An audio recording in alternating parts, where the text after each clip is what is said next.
We the fans think we know everything in this damn sport, especially when it comes to hugely mismatched fights. And yet time and time again we're proven wrong when huge upsets inevitably occur, because as I've said many times, in a sport that one decision can decide the outcome, you're going to get crazy outcomes. There's no 70-point touchdown pass, but there is a one-punch knockout. That said, not all massive upsets were all that massive in hindsight. Some, in fact, we should have seen coming, and certainly with the clarity of hindsight, we can absolutely look back on and realize that they weren't upsets at all, they were inevitable. I'm Tommy from MMA On Point, and these are 10 shocking upsets that should have surprised no one. Number 10, Randy Couture versus Tim Sylvia. Here's the thing about the heavyweight division in 2007. The best heavyweights in the world largely weren't even fighting in the UFC. They were fighting in Pride. So you're talking about a period where most of the best talent wasn't around, and you could easily argue that Tim Sylvia wasn't even in the top 5 heavyweights during his second title reign. But Randy Couture coming back to the division, coming out of retirement at 300 years old after that second loss to Chuck Liddell, and not to mention with the sheer size of Sylvia, it just felt like impossible odds for the natural to overcome. But truth be told, given the level Couture was at when fighting Liddell in his prime, there really wasn't this massive gap there like it seemed at the time, and maybe we should have seen that. Randy didn't win on a fluke, he completely dominated Tim Sylvia, and there's probably not a time these two fight during their careers where that outcome is any different. Tim lost to all the best of his era. Mir, Arlovsky, even though he avenged that one, Randy, Nogueira, Fedor. In hindsight, the heavyweight division in the UFC was just ripe for someone who was outside the top 5 best guys to take the title, and that is what happened until an all-time great heavyweight showed up and showed where things were really at. Number 9, Frankie Edgar versus Tyson Griffin. So Tyson Griffin was a minus 700 favorite in this fight with Frankie Edgar, you guys, which is absolutely insane when you consider that this was only Griffin's second ever UFC fight, and he beat David Lee in his debut, whoever David Lee is. Now, he did have victories over Uriah Faber and future Uriah Faber coach Dwayne Ludwig, so I do get it a bit, especially considering Frankie was making his debut, while Griffin would go on to have a decent run at 155 with some memorable wins over guys like Clay Guida in a total banger, and a fight of the night winner over Rafael dos Anjos that has aged incredibly well. He never quite saw the heights that Frankie Edgar would, you know, becoming champion and all that. I've mentioned this before, but you need to go back and watch Griffin versus Edgar if you've never seen it. It's a fight from 2007 that looks like it would be right at home on a card in 2025. The pace of that fight, the well-rounded abilities, it's just incredible, and I don't think people even knew what to make of it in 07. It was like Marty doing Johnny Be Good. Edgar's shocking UD win over top prospect Griffin looks like the most obvious victory ever in hindsight, but that's just because in hindsight we already know the answer.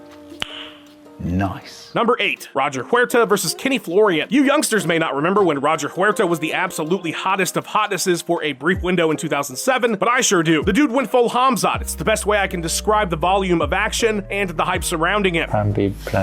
He entered the UFC in 06 with a fight of the night win over Jason Dent. He then proceeded to win 5 fights in 2007, 5 damn fights in a row, tied for the all-time record, 4 finishes in that 5-fight run, a fight of the night with Leonard Garcia, and the capstone to the whole thing, a fight of the year with Clay Guida, where he earned a submission finish in the 3rd round, the first time Guida had been finished in the UFC. I don't think you fully understand how hyped people were over this dude, but I haven't even told you the craziest shit yet. He was the first ever MMA fighter on the fucking cover of Sports Illustrated during that run, back when magazines mattered, and so expectations were stupidly high going forward, even though Kenny Florian, who had already fought for the lightweight title once against Sean Sherk, was stellar, but so were Guida and Garcia, right? Even if the odds didn't reflect it, the hype for Huerta had skewed this whole thing badly with fans, and nobody saw old Ken Flo 30-27ing Mr. Magazine Man. From there, Florian would go on to 2 more title challenges, while Huerta's hotness would get very cold, as he would go on to lose 12 of the next 16 fights and never get anywhere near gold in any of the promotions he would end up in, let alone the UFC. Number 7, Mirko Cro Cop versus Gabriel Gonzaga. If you watch this channel a lot, you've heard me lament Mirko Cro Cop being forced into stupid-ass fights instead of instantly getting a heavyweight title challenge when he entered the UFC from Pride as one of the top guys in the world. The reality of the situation was that while Gabriel Gonzaga's horrifying head kick KO victory over Cro Cop was one of the most shocking upsets we've ever seen, that's largely because we didn't realize that Mirko was going to struggle in the cage so much. His style simply could not adapt. Not only was the space smaller, but given the shape, of course, of the octagon, the angles that Cro Cop had been playing with his entire life in ring, in kickboxing, and in mixed martial arts simply were not there, and it wrecked him. I mean, look at his various runs in the UFC. UFC. First one, he beats Eddie Sanchez in his debut, a gimme. Then we get this massive upset with Gonzaga. Then Czech Congo takes him to a decision and he's gone. He comes back and beats guys like Anthony Perosh. Pat Barry gifts him a victory, but he loses to Mir, Gringo Papi, and Nelson. Now, did he go on to come back a third time and beat Gabriel Gonzaga in a rematch? Yes, he did. 8 years after the fact, when Gonzaga was well past the use-by date, and Mirko had already shown us that he just couldn't fight at an elite level in the cage. Number 6, Chuck Liddell versus Rampage Jackson. I remember a lot of fans finding out that Rampage Jackson had defeated Chuck Liddell by watching video packages before their rematch in the UFC. At the time, watching fights out of Japan wasn't the easiest thing in the US, and unless you were hardcore and around before the tough boom, you probably had no clue that Jackson completely battered Liddell when he went over to Pride for the 2003 middleweight GP. But even if you were in the know, Jackson wasn't seen as elite yet, even though he had some really great wins. Ochanchin, Randleman, Bustamante, but Chuck was seen as a top 5 in the world at 205. That's why Dana sent him over there in the first place, to show everybody that Vandy wasn't the sport's top dog in that weight class. So the loss to Page felt like a fluke, but I think we just didn't realize yet how damn good Rampage Jackson was. And it's something he got to prove in that rematch when he looked levels above Chuck. Jackson had been forged in the fires of Pride FC, and I don't think fans in the US realized just how hot those flames were until Page came home and put the Iceman on ice a second time. Number 5, Anthony Pettis versus Rafael dos Anjos. You know, that Wheaties box did a lot of heavy lifting. I'm not even saying that Anthony Pettis was a hype job, because I do think very clearly there's a ton of legitimate talent there, but he was supposed to be the future of the whole damn sport, and that Wheaties box represented a confidence in his future that we have rarely seen before. Nobody was expecting RDA to come in there and just completely dominate this guy and take his gold. In fact, I don't even think the fight would have been booked if that was the case. I think they would have told him to go fuck off.